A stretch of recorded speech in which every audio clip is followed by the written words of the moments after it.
नमस्कार. आवाज माझा वृत्तवाहिनीत आपल्या सगळ्यांचं स्वागत. आज 8 मार्च जागतिक महिला दिन. आजच्या दिनाचं औचित्य साधून आज आम्ही आपणास समाजामध्ये कर्तृत्व गाजवलेल्या काही महिलांची ओळख करून देणार आहोत.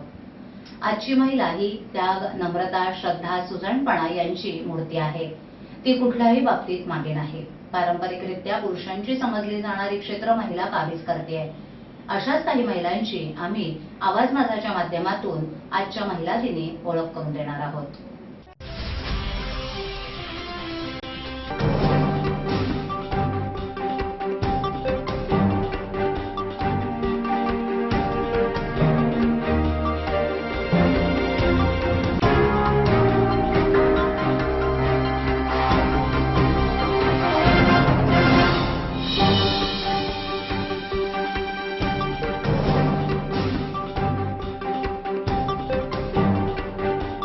माझं नाव प्रियांका गायकवाड. आता मी 3rd इयरला आहे, इंजिनिअरिंग करते. पहिल्यापासून मला कम्प्युटर याच्यामध्ये आवड आहे, म्हणून मी सुरुवातीपासून स्कूल टाईमपासून माझं हे होतं की मला इंजिनियर बनायचं, म्हणून मी त्याच क्षेत्रात गेले. IT क्षेत्र आता बघा जवळपास हर क्षेत्रामध्ये कम्प्युटर हे सर्व म्हणजे यूज होतात, तर मग मोस्टली महिलांना पण त्याच्यामध्ये भरपूर स्कोप आहे. आपलं शहर स्वच्छ, सुंदर आणि नेटनेटकं ठेवणं ही आपली जबाबदारी आहे, हो ना? मग उचला फोन आणि विना परवाना होर्डिंग्स, बॅनर्स कुठे दिसले तर 1800-222-108 या टोल फ्री क्रमांकावर कळवा किंवा 750-6946-155 या भ्रमणध्वनीद्वारे आपली तक्रार नोंदवा किंवा महापालिकेने तयार केलेल्या स्टार ग्रेड ऍप्लिकेशनद्वारे आपली तक्रार नोंदवा. त्याची दखल त्वरित घेतली जाईल. आज जागतिक महिला दिन. आजच्या दिवशी महिलांचा गौरव आणि कौतुक केलं जातं. आज ठाण्यामध्ये गडकरी रंगायतन इथे नवनिर्वाचित महापौर मीनाक्षी शिंदे यांच्या हस्ते महिलांचा पालिकेच्या वतीनं सत्कार करण्यात आला. त्यात 107 वर्षाच्या कोपरी परिसरातील विठाबाई पाटील यांच्या समवेतच पालिकेतील डॅशिंग आयुक्त संजय जयस्वाल यांच्या पत्नी यांच्यासह सुप्रिया पाठारे यांचा देखील सत्कार करण्यात आला. या महिलांचा सत्कार होत असतानाच बिबट्यापासून बहिणीचा जीव वाचवणाऱ्या शहापूर तालुक्यातील भातसा परिसरात राहणाऱ्या हाली बरफ या महिलेला अद्यापही सरकारी नोकरी मिळाली नसल्याची खंत आज तिनं ठाण्यातील महिला दिनाच्या दिवशी बोलून दाखवली आहे. एरवी शाळेतील मुलांच्या पुस्तकात कुठेतरी वीरतेचे धडे वाचले जातात, परंतु सरकारनं तिला राष्ट्रीय पुरस्कार दिला पण अद्यापही नोकरी दिलेली नाही, ही खंत तिनं व्यक्त केली आहे. हालीचा 2013 साली तत्कालीन पंतप्रधान मनमोहन सिंग यांच्या हस्ते सत्कार करण्यात आला होता.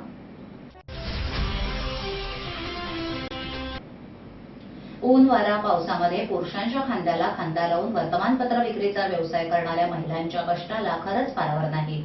प्रतिकूल परिस्थितीवर मात करत वर्तमानपत्र विकून कुटुंबाचं पोट भरणाऱ्या या महिलांच्या कष्टाचं समाजानं चीज करावं असं आवाहन ठाण्याच्या नवनिर्वाचित महापौर मीनाक्षी शिंदे यांनी ठाणे जिल्हा वृत्तपत्र विक्रेता संघाच्या महिला दिनाच्या कार्यक्रमात केलं. संघाचे अध्यक्ष कैलाश महापती यांच्या नेतृत्वाखाली रंगलेल्या या सोहळ्यात मोठ्या प्रमाणावर वृत्तपत्र विक्रेत्या आणि महिलांनी हजेरी लावली होती. यावेळी वृत्तपत्र महिला विक्रेत्या आणि महिला पत्रकारांचाही गौरव करण्यात आला. दरवर्षी जागतिक महिला दिनी भल्या पहाटे स्टेशन परिसरातील वृत्तपत्र वटवड्याजवळ महिला विक्रेत्यांचा गौरव करण्यात येतो, परंतु यावर्षी प्रथमच महिला दिनाच्या पूर्वसंध्येला ठाणे महापालिकेच्या सभागृहात महिला दिनाच्या सोहळ्याचं आयोजन ठाणे जिल्हा वृत्तपत्र विक्रेता संघानं केलं होतं. तसंच वृत्तपत्र क्षेत्रात काम करणाऱ्या पत्रकार महिलांमध्ये प्रज्ञा म्हात्रे, भाग्यश्री प्रधान, प्रज्ञा सोपरकर, सारिका साळुंखे, प्रगती तांबोळी, महापौर मीनाक्षी शिंदे, हेमा वाडकर, स्नेहा पावसकर, रोहिणी दिवाण इत्यादींचा गौरव करण्यात आला.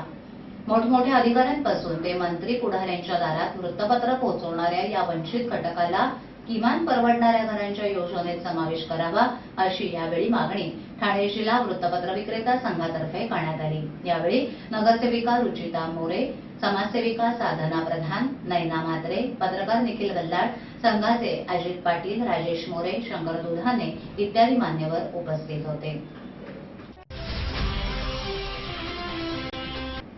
बदलत्या काळासह लोकांच्या आवडीनिवडी बदलत आहेत, त्यामुळे पूर्वापार चालत आलेल्या चालीरीती बदलत्या काळातही टिकून राहाव्यात यासाठी पुष्पालेले गेल्या 15 वर्षांपासून शास्त्रीय संगीताचा आधार घेऊन महिलांचं भजनी मंडळ चालवत आहे.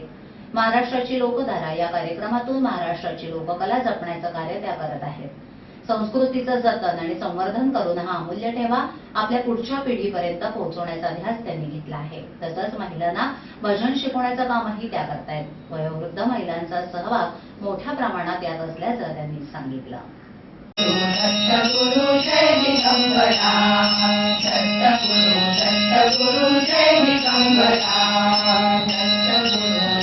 मी पुष्पा लेले, मूळची ठाण्याचीच. संपूर्ण लहानाच्या मोठी मी इथेच झाले. त्याच्यानंतर मिस्टरांच्या बदलीमुळे मी बऱ्याच ठिकाणी हिंडले आणि मी BA इकॉनॉमिक्स आहे, MA हिंदी आहे, जिथे मी लेक्चरर म्हणून काम करत होते चेन्नईला. तिथून ठाण्यामध्ये आल्यावर संगीताची आवड मला परत निर्माण झाली, जी माझ्याकडे पहिल्यापासून होती. त्यामुळे मी इथे आल्यावरती परत संगीत विशारद करायचं ठरवलं, कारण बाळ भुतकर हे जे माझे गुरु आहेत त्यांनी मला भजनाची आवड निर्माण केली. शिस्त, नम्रता, चारित्र्य, सहकार्य, खिलाडी वृत्ती, आत्मविश्वास आणि सामाजिक जाण या गुणांची विद्यार्थ्यांमध्ये जोपासना करून विज्ञानासारख्या किचकट विषयही व्यवहारात घडणाऱ्या गोष्टींची नेमकी उदाहरणं देऊन तो सोपा कसा करायचा आणि हसत खेळत विज्ञानाच्या माध्यमातून अगदी 3 ते 4 वर्षाच्या मुलाला आपण विज्ञान विषय कसा सोपा करून देऊ शकतो, हा आनंद प्राप्त करून देणाऱ्या सायंटिफिकाच्या संचालिका माधुरी घारपुरे म्हणजे अखंड तपश्चर्याच. लहानपणापासून माधुरीताई सगळ्यांच्या बाबतीत हुशार. अभ्यास, वक्तृत्व कला, लेखन, कथाकथन, चित्रकला, संगीत, अभिनय, संस्कृत, राज्यनाट्य स्पर्धा, वारली चित्रशैली, सिरॅमिक पेंटिंग अशा रेखीव पाकळ्यांनी त्यांचं व्यक्तिमत्व फुलून आलं. इन्स्टिट्यूट ऑफ सायन्स मधून प्लॉट फिजिओलॉजी या विषयात MSc करून नंतर त्यांनी BEd केलं. आनंद घारपुरे यांच्याशी विवाह झाल्यानंतर त्या ठाणेकर झाल्या. त्यांच्या अष्टपैलू व्यक्तिमत्वामुळे उद्याचल या आदर्श शाळेत त्या शिक्षिका म्हणून रुजू झाल्या. अभ्यासाबरोबरच विद्यार्थ्यांमधले सुप्त गुण ओळखून ते विकसित करण्यासाठी त्या प्रयोगशील झाल्या. विज्ञान हा विषय नुसता वाचून दाखवायचा नाही, तर व्यवहारात घडणाऱ्या गोष्टींची नेमकी उदाहरणं देऊन तो सोपा करायचा की जेणेकरून मुलांमध्ये जिज्ञासा निर्माण होईल. या विचारांना स्फुल्लिंगच पुढच्या वाटेला दिशादर्शक ठरते. बालसंगोपनात 2-3 वर्ष रमून त्या ज्ञानसाधना कॉलेजमध्ये वनस्पतीशास्त्राच्या प्राध्यापिका झाल्या. वेगळं काहीतरी करण्याच्या उर्मिला पती आणि सासू सासऱ्यांचं प्रोत्साहन म्हणजे जणू विज्ञानातील केटिलिस्टची भूमिका. ज्ञानसाधनाला रामराम ठोकून विज्ञानातील प्रयोगांची त्या एका वहीत नोंदणी करू लागल्या. स्वतः जातीनं माहितीपत्रकं लिहून भिंतीवर चिटकवून हसत खेळत विज्ञानाच्या शिबिराचा मुहूर्त केला. रोज 4-5 तास याप्रमाणे 8 दिवस 10-15 मुलांनी शिबिराचा आनंद घेतला. प्रयोगाच्या साहित्यानं भरलेल्या ताटांनी मुलांची पंगत बसायची. सुरुवातीला 5वी ते 9वी पर्यंतची मुलं शिबिराला यायची. आता 3 ते 4 वर्षाची मुलं सुद्धा प्रयोग करतात. ते पालकांच्या चेहऱ्यावरचा आनंद पाहण्यासारखा असतो आणि तोच आनंद माझ्या कामाचा आत्मविश्वास. माधुरी आनंद घारपुरे आणि मी MSc BEd झाली. प्लांट फिजिओलॉजी मध्ये मी MSc केलंय इन्स्टिट्यूट ऑफ सायन्स कॉलेजमध्ये. शिक्षण झाल्या मला लगेचच जॉब मिळाला आणि मी ॲज युजल म्हणजे मी प्रोफेसर म्हणून लागू झाले. परंतु माझं मन तिकडे रमत नव्हतं. मला असं वाटत होतं की असं टिपिकल जो चाकोरीबद्ध सिलेबस आहे तोच आपण वर्षानुवर्ष शिकवायचा, त्यापेक्षा अगदी लहानपणापासून मुलांना जर का विज्ञानाची गोडी लावली तर जास्त उद्दिष्ट आपलं साध्य होईल. कारण मला स्वतःला असं खूप मनापासून वाटत होतं आणि त्या दृष्टीने मग मी हसत खेळत विज्ञान अशा टायटल खाली मी विज्ञान शिबिर आयोजित केलं. त्याला साधारण 23 वर्ष झाली. ठाणेपेठेत असलेल्या त्यांच्या वडिलांचा प्रिंटिंग प्रेसचा व्यवसाय असल्यानं व्यवसायात आवड निर्माण झाली. त्यांचं शिक्षण हे वकिलीपर्यंत झालेलं असताना आपल्या सासरे आणि पती यांना व्यवसायात मदत म्हणून त्यांनी लक्ष देण्यास सुरुवात केली. त्यांना ट्रेकिंग, हॉर्स रायडिंग मध्येही प्रावीण्य मिळवलं आहे. महिला दिनानिमित्त बोलताना त्यांनी सांगितलं की आता सर्व क्षेत्रात महिला काम करतायत, त्यामुळे त्यांनी स्वतःला अबला समजू नये आणि आपल्या क्षेत्रात चांगली कामगिरी करून आपलं नाव लौकिक करावं असं सांगितलं.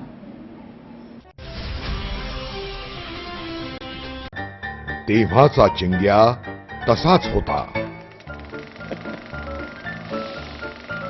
माझे इथल्या बँकेत अकाउंट नाही, त्यामुळे माझ्याजवळ पैसे नाहीत. माझे पैसे तुम्हीच भराल का रे मित्रांनो? नंतरचा चिंग्या तसाच होता. काय करू मित्रांनो, हा, आज माझी बँक बंद असते. चिंग्या अजूनही बदलत नव्हता. आता माझ्याकडे पैसे आहेत, पण चेकबुक नाहीये. चिंग्याची कारणं थांबत नव्हती. आता मला मोबाईल मधनं पैसे ट्रान्सफर करता येतात बरं का. पण नेमकं त्याच बँकेचं ऍप माझ्या मोबाईल मध्ये नाही. बास, कारणं संपली. अरे पण उठा, फोन कर, ट्रान्झॅक्ट. ट्रान्झॅक्ट, तुला पण माहितीये transact. Transact, zap, transact, app. Transact, app. Kathak विशारद मुक्ता जोशी जयपूर शैलीची कथ्थक नृत्यकार. 8वीत असतानाच नृत्य शिकण्यास सुरुवात झाली. त्यानंतर कलेचा प्रवास सुरू झाला, तो आज ताब्यात चालू आहे. त्यांनी नृत्यग्रह संस्था स्थापित केली. 1985 सालापासून त्यांनी कथ्थक क्लासेस घ्यायला सुरुवात केली. त्यांचं शिक्षण BCom आणि LLB पूर्ण केलं. त्यानंतर पुढील काही वर्ष ठाणे कोर्टामध्ये त्यांनी वही केली. पण त्यांच्या कलेच्या ओढीमुळे त्यांनी त्यांच्या नृत्य कलेला प्राधान्य द्यायचं ठरवलं. त्या महाराष्ट्रातल्या पहिल्या महिला नृत्यालंकार पदवीधर आहेत. ठाण्याच्या पुस्तक प्रकाशन क्षेत्रात काम करणाऱ्या मनीषा गोळे. वाचनाची आवड असल्यानं या व्यवसायाची त्यांची वाटचाल सुरू झाली. या मनीषा गोळे पुस्तकाच्या लेआउट डिझाईन करतात. त्या गेल्या 5 वर्षांपासून या क्षेत्रात असून व्यास क्रिएशनमध्ये दिवाळी अंक, ज्येष्ठ नागरिक महोत्सव अशा अनेक इतर साहित्य आणि कार्यक्रम त्यांनी यशस्वीरित्या पार पडले. ज्या कामाची आवड असते ते यशस्वी होतं. प्रत्येकानं आपलं काम आवडीनं केलं पाहिजे, काम म्हणून नाही. त्यामुळेच आपल्याला त्या क्षेत्रात यश मिळतं, असं त्यांनी सांगितलं. आपल्या विभागातील काही सूचना अथवा समस्या असल्यास त्यांच्यापर्यंत जरूर पोहोचवा. आम्ही तुमचा आवाज नागरिकांपर्यंत नक्की पोहोचवू. आम्हाला संपर्क करण्यासाठी आमचा पत्ता आवाज माझा 103 सैलेख, आदर्श नगर समोर, कोलपाट रोड, ठाणे पश्चिम. आमचा दूरध्वनी क्रमांक 9773500326. आमचा ईमेल ID awazmaza.tvnews@gmail.com. आवाज माझावरील एखादी बातमी पाहिजे लावून दिली असल्यास युट्यूबवर येते, तुम्ही पाहू शकता. तर मग उद्या पुन्हा भेटू याच वेळी याच ठिकाणी काही नवीन घडामोडींसह. आवाज माझा वृत्तवाहिनी. तोपर्यंत नमस्कार.